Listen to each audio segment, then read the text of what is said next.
السلام علیکم ورحمۃ اللہ وبرکاتہ۔ دوستو، قرآن کریم ایجوکیشن کے اندر ہم آپ کو ایک مرتبہ پھر خوش آمدید کہتے ہیں۔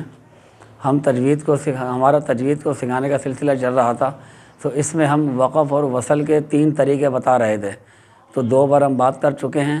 اب ہم تیسرے پارٹ کے اندر آپ سے آج بات کریں گے۔ وقف کرنے کے 3 طریقوں میں سے تیسرے طریقے پر یعنی پارٹ نمبر 3 پر آج ہم بات کریں گے کہ وقف کرنے کا تیسرا طریقہ کیا ہے، تیسرا انداز کیا ہے۔ تو آئیے چلتے ہیں اپنے پروگرام کی طرف۔ تیسرا طریقہ وقف کرنے کا حرکات ہے۔ پہلے ہم نے بات کی تھی کہ جس لفظ کے آخر میں گول والی تا ہوتی ہے اس پر وقف کیسے ہوتا ہے، اس پر ہم نے بتا دیا۔ پھر اس کے بعد ہم نے سمجھایا کہ جس لفظ کے آخر میں 2 زبر کی تنوین ہوتی ہے تو اس کا وقف کیسے ہوتا ہے، تو وہ ہم نے سمجھا دیا، اس پر بھی بات ہو چکی ہے ہماری۔ اب ہم آگے چل رہے ہیں کہ جس لفظ کے آخر میں نہ تو گول تا ہو اور نہ 2 زبر کی تنوین ہو، اس کے علاوہ جو ورڈ ہیں جن ورڈ کے آخر میں گول تا بھی نہ ہو اور 2 زبر کی تنوین بھی نہ ہو، تو وہ کون سے ہیں کہ جن کے آخر میں 2 زیر کی تنوین ہو، نمبر 2 پیش کی تنوین ہو، اور پھر تینوں حرکات زبر کی زبر زیر پیش ہوں، اور آگے اس کے علاوہ الٹا پیش اور کھڑی زیر ہو۔ یہ کل ٹوٹل اگر ہم گنتی کریں فگر بنا 7 بنتے ہیں۔ حرکات یعنی زبر زیر پیش، جس لفظ کے آخر میں زبر ہو زیر ہو پیش ہو، 3 یہ ہو گئی، اور نمبر 4 کھڑی زیر، اور نمبر 5 الٹا پیش، اور نمبر 6 2 زیر، اور نمبر 7 2 پیش۔ کھڑی حرکات میں سے بھی ہم نے 2 کو لیا، ایک کے اوپر بات ہو چکی ہے، ایک کے اوپر بعد میں بات ہوگی بلکہ ابھی نہیں ہوئی ہے، اور تنوین میں سے ہم نے بھی 2 کو لیا، ایک کو چھوڑ دیا 2 زبر کو، کہ 2 زبر کا الگ چیپٹر پارٹ نمبر 2 کے اندر بات ہو چکی ہے، 2 زبر کا کیا طریقہ ہے، تو لہٰذا یہاں پہ 2 زبر نہیں 2 زیر اور 2 پیش ہے۔ تو زبر زیر پیش، کھڑی زیر، الٹا پیش، 2 زیر اور 2 پیش، ان میں وقف کیسے ہوتا ہے یہ آپ نے سیکھنا ہے۔ ان چیزوں کو ذہن میں رکھ کر کے بات کو سنیں گے، آپ کو بات سمجھ آئے گی۔ ابھی ہم نے یہاں پر وصل کی مثال لکھی ہے۔ نمبر 1 زبر، یہ دیکھ سکتے ہیں آپ، یہ زبر کی ہیڈنگ ہے۔ زبر کسی ورڈ کے آخر میں زبر ہو تو اس پہ وقف کیسے کریں گے؟ وَيَمْنَعُونَ الْمَاعُونَ، وَيَمْنَعُونَ الْمَاعُونَ، یہ نون کے اوپر زبر ہے، تو اب ہم نے یہاں پر وقف کرنا ہے نون کے اوپر۔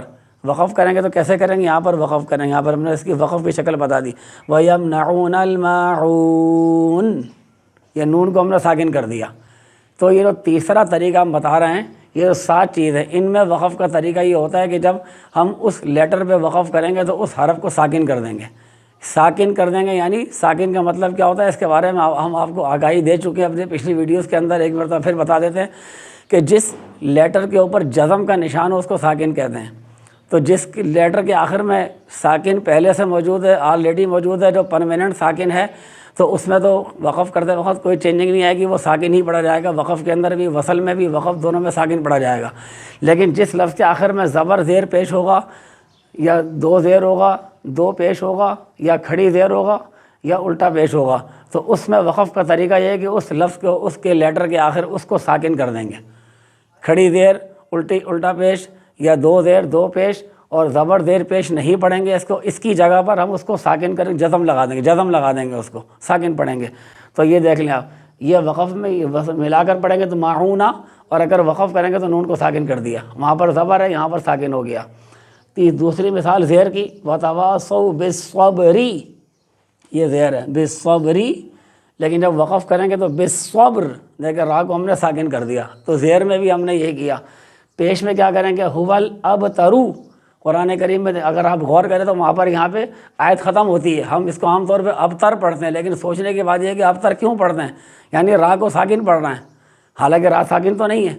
پھر ہم نے ساکن کیوں پڑھا ابتر؟ اس لیے کہ اس پہ وقف کر رہے ہیں ہم۔ تو جو کہ پیش ہے ابترو، تو جب پیش پر وقف کریں گے تو اس کو ایسے پڑھتے ہیں، هُوَ الْأَبْتَرُ، جو ہم اس کو پڑھتے ہیں کیونکہ یہ سورہ کوثر کی آخری آیت ہے، تو یہاں پر ہم اس کو پڑھتے اسی طرح ہی ہیں، حالانکہ اصل شکل یہ ہے، اگر آپ قرآن میں دیکھ سکتے ہیں وہاں پر آپ کو یہ نظر آئے گا، لیکن لکھنے کے اندر، وہ پڑھنے کے اندر یہ آ رہا ہے کیونکہ ہم وقف کر رہے ہیں۔ تو زبر زیر پیش تینوں میں جب وقف کریں گے تو اس کو لیٹر کو ساکن کریں گے، ٹھیک ہو گیا۔ اب اس کے بعد آتے ہیں الٹا، کھڑی زیر الٹا پیش، اس کی مثالیں قرآن کریم کے اندر ہم تلاش کرتے ہیں۔ اچھا دیکھیں، ابھی یہ فَأَمَّا مَنْ أُوتِيَ كِتَابَهُ بِيَمِينِهِ، جب یہاں پہ وقف کیا ہم نے تو دیکھیں اس کو ہم نے ساکن کر دیا، یہ ہا کے نیچے کھڑی دیر ہے۔ ابھی ہم کھڑی دیر کی مثال دے رہے ہیں آپ کو کہ کھڑی دیر پہ جب وقف کریں گے تو کیا کریں گے، بِيَمِينِهِ، جب وقف کیا تو بِيَمِينِهِ، یہ ہا کو ہم نے ساکن کر دیا، یہ ساکن کر دیا۔ اور پانچواں ہے الٹا پیش۔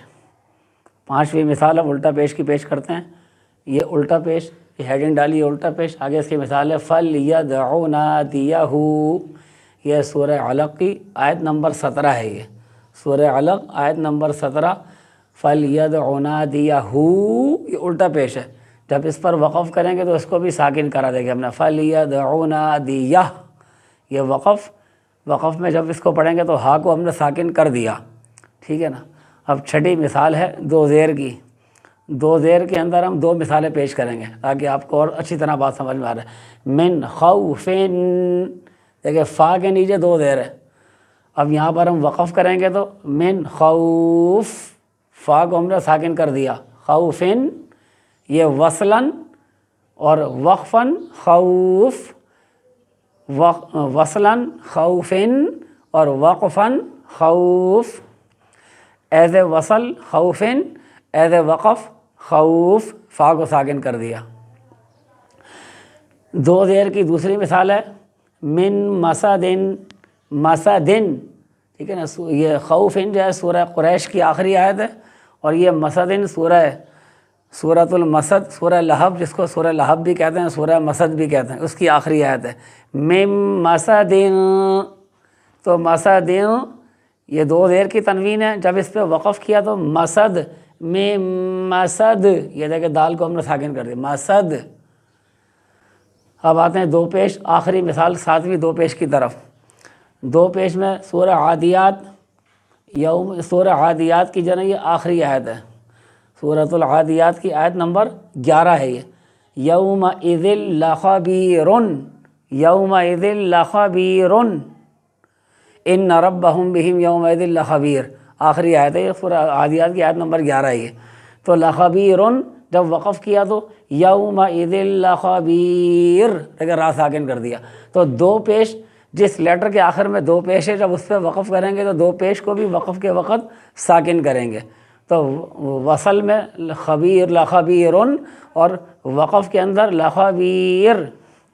اسی طرح دو پیش کی دوسری مثال ہے بل ہوا قرآن مجید، یہ سورۃ البروج، سورہ بروج کی آیت نمبر 21 ہے یہ، سورۃ البروج کی، مجید، دو پیش، جب اس پر وقف کیا تو مجید، بل ہوا قرآن مجید۔